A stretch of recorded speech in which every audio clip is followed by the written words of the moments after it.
Hindi short hand की practice dictation 80 शब्द प्रति मिनट गति से डिक्टेशन 5 सेकंड में शुरू होगी। स्टार्ट। भारत रक्षा के क्षेत्र में आत्मनिर्भर बनने की दिशा में तेजी से आगे बढ़ रहा है। वैश्विक स्तर पर युद्ध के जो नए आयाम उभर कर सामने आ रहे हैं, उस लिहाज से रक्षा साजो सामान का अपने देश में निर्माण और उनका उन्नयन बेहद जरूरी हो गया है। स्वदेशी एवं बहुउद्देशीय लड़ाकू विमान तेजस का निर्माण भारत की इसी सोच और इच्छा शक्ति का परिणाम है। इसे देश की रक्षा तकनीक की ताकत का प्रतीक भी माना जाता है। मगर भारतीय वायुसेना में शामिल इस विमान का दुबई में आयोजित एक प्रदर्शन के दौरान शुक्रवार को हादसे का शिकार हो जाने की घटना ने रक्षा क्षेत्र में देश की आत्मनिर्भरता की राह में चिंता की लकीरें खींच दी हैं। इस हादसे को इसलिए भी चिंताजनक दृष्टि से देखा जा रहा है क्योंकि 2 वर्ष के इतिहास में यह दूसरी बार है जब तेजस दुर्घटनाग्रस्त हुआ है।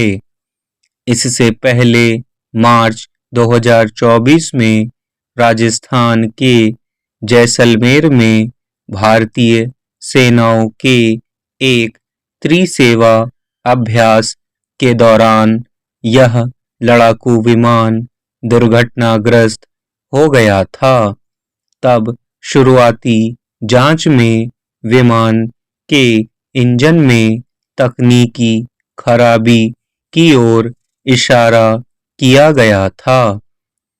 जहां तक रक्षा क्षेत्र में आत्मनिर्भरता की बात है, तो भारत पिछले कुछ वर्षों से स्वदेशी रक्षा उत्पादन के मामले में एक नए केंद्र के रूप में उभर रहा है।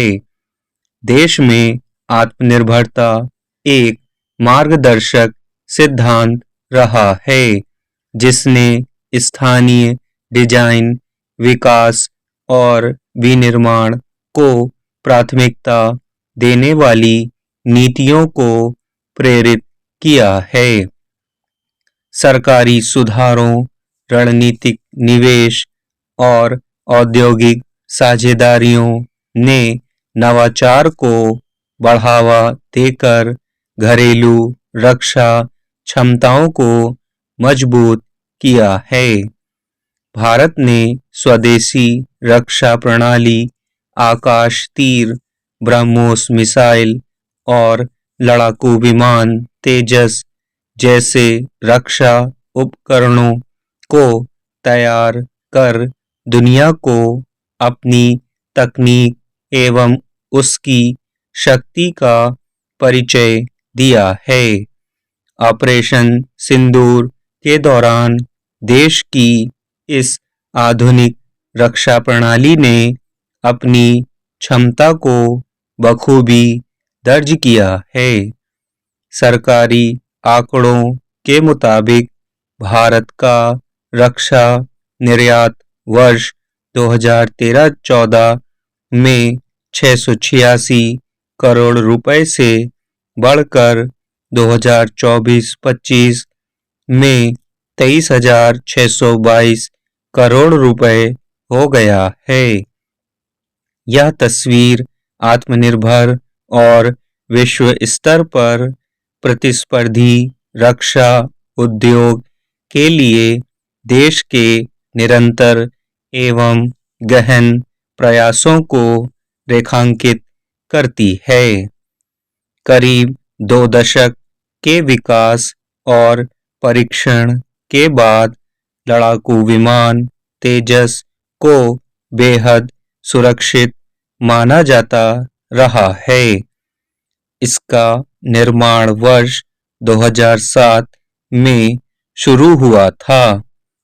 स्टॉप।